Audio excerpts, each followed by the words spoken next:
రేపటి నుండే వారాహి నవరాత్రులు ప్రారంభమండి.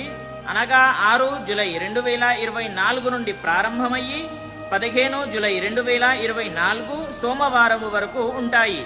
అయితే ఈ నవరాత్రులలో దీక్ష చేయని వాళ్ళకి ప్రతి ఒక్కరికి కూడా చెబుతున్నాను, చక్కగా వినండి. చూడండి, మీకు కూడా దీక్ష చేసినంత ఫలితము రావాలి అని అంటే పూజ చేయని వాళ్ళు, అంటే పూజ చేయలేను స్వామి, నాకు కుదరదు అనే వాళ్ళకి చెబుతున్నాను. అయితే మీరు చేయవలసిన పని ఏంటి అని అంటే నాన్ వెజ్ తినకుండా ఒక పూట ఉపవాసం చేయండి. ఉపవాసము చేసి చెప్పులు లేకుండా ఉండండి. ఓకేనా? ఎలా చేయాలి అని అంటే పొద్దున పూట టిఫిన్ చేయండి, మధ్యాహ్నము భోజనము చేయవచ్చు, తర్వాత సాయంత్రం పూట ఫ్రూట్స్ మరియు పాలు త్రాగి ఉండవచ్చు. దీన్ని ఉపవాసం అంటారు. ఇలా చేయండి. ఓకేనా? సరిపోతుంది. తర్వాత లలితా సహస్రనామాలు చదువుకోవాలి. డైలీ ఒక్కసారి లేదా వినాలి.